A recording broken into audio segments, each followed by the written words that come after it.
Over the past year, we here at the Amber Mine have dug deep into the Jurassic franchise. Many long nights were spent researching as much as we could about our favorite movie series, and during those nights, we came across something so astounding that it'll capture the imaginations of the entire planet. We have found an actual genetics company intending to revive animals that have fallen off the tree of life. And while they may not be the extinct species we're familiar with, one of their up-and-coming projects has certainly caught my attention, unbiasedly.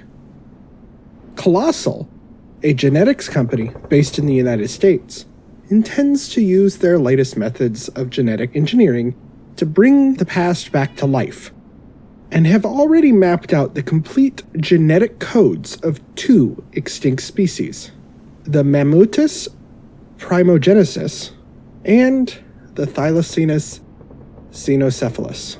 And I know I butchered those. Thanks, Bob.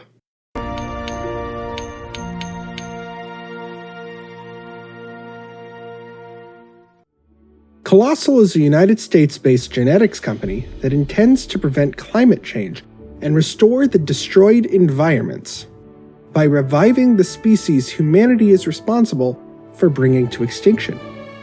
In this particular case, reviving the Tasmanian tiger, or Thylacine, to restore the depleting tropics of the southern Australian and Tasmanian continent.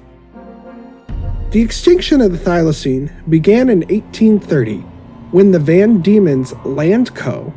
introduced a bounty on the Thylacine due to suspicions that they were hunting and eating settling farmers' livestock. Although there was already a decline in the populations at that time due to a disease affecting large populations, and it is said that one of the ways bounty hunters would recognize their calls is the sound of coughing and wheezing from a diseased thylacine.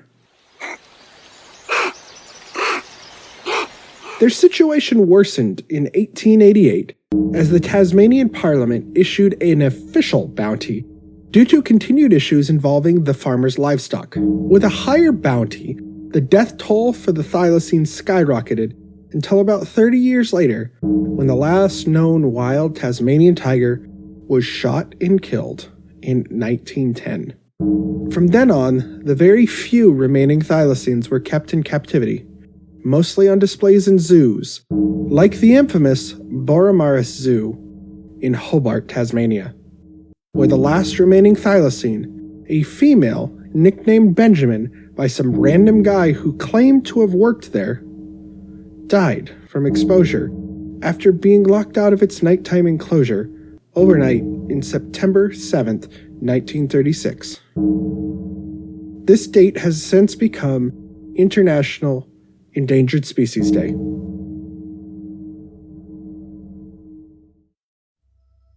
The habitats previously inhabited by thylacines quickly declined due to the eradication of wild populations in 1910. Without the region's natural apex predator, the herbivore populations quickly thrived and eventually overexhausted the local food supply. The vegetation became scarce, and the tropical region quickly became a scorched, arid desert, leading to a massive surge in forest fires that persist to this day. Do you remember early 2020 when all those Australian fires? Yep, you can blame that on the extinction of the thylacine. After the First World War, the Australian government gave returning soldiers land for farming, but due to the arid environments, the crop yields were significantly low. This, combined with the 1929 stock market crash in the US, and the emu populations trampling what little crops the farmers grew through the country into the Great Emu War, that lasted from November to December of 1932, which was largely unsuccessful. After the war, the Australian Parliament issued yet another bounty on emus, which, much like the thylacine, was largely successful, but thankfully didn't end with the emu's extinction. Meanwhile, the introduced dingo populations continued to wreak havoc on farmers' livestock. Colossal Biosciences is a genetics company founded in 2021 by entrepreneur and CEO Ben Lamb, and a Harvard geneticist, Dr. Dr. George Church. Old habits die hard. However, the similarities don't end here. In 2014, the CEO of Global Space Ventures, American entrepreneur Laisha Garot de Keox, I am so sorry, I know I butchered that, approached Church in Boston about the prospects of genetic engineering, after George was recommended to her by Elon Musk. The next year, Swedish scientists began working for Dr. Lovedalen, successfully recreating the complete genome for the woolly mammoth. More on that in a future episode. But at that time of the recreation, Dalen specified that he was not involved with any mammoth recreation progress. But the Long Now Foundation, a nonprofit American organization based in San Francisco, admitted that they were. In 2017, George Church, funded by the Long Now Foundation, claimed he was working on reintroducing mammoth traits into elephant stem cells, as recreating an actual woolly mammoth would be impossible without a viable surrogate. In 2018, Dr. Andrew Pask, working for the University of Melbourne, successfully recreated the complete genetic code of the Tasmanian tiger, using DNA collected from a specimen housed at the Victoria Museum in Australia. The Thylacine recreation, much like the mammoth recreation, will not be an exact replica, but rather a clone of a closely related cousin species with thylacine traits added to its DNA. The method of recreating the thylacine is not unprecedented, however, as it has been done multiple times since the mid-90s with multiple species. Most of these clones, most notably Dolly the sheep, were only modern-day animals, but there has been one extinct species recreated by this method of cloning. In 2003, scientists attempted to revive the extinct subspecies of the copra genus, the Pyranian ibex. Multiple attempts were made, but only one successful incubation and birth occurred. Unfortunately, the newborn only lasted a few minutes, as it was born with a lung deformity. No known recreation has been attempted since.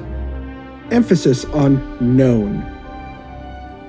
This method of cloning, called somatic cell nuclear transfer, involves removing the nucleus of a somatic cell, a cell that forms the body of the multicellular organism, and placing it in an immature egg cell, that is, undergoing mitosis.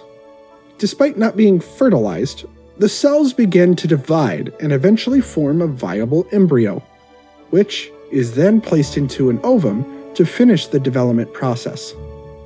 However, this process would have to be edited for extinct species, as we do not have a somatic or an egg cells for the thylacine, and therefore would not be able to reproduce a viable embryo.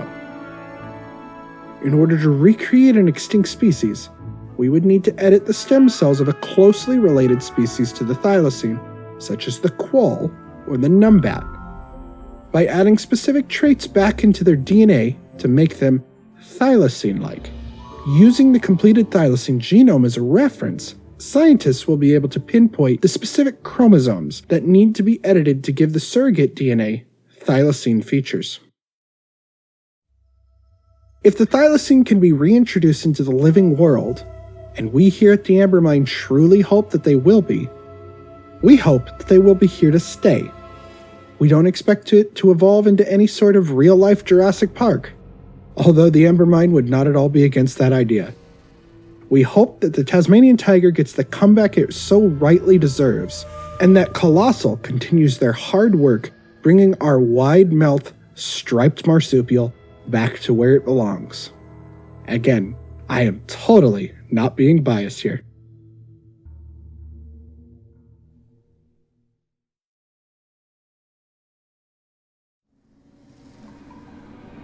Hey Amber Miners, thanks for watching today's video. Be sure to click the subscribe button on your way out and click the bell icon to be notified of our videos when we upload them.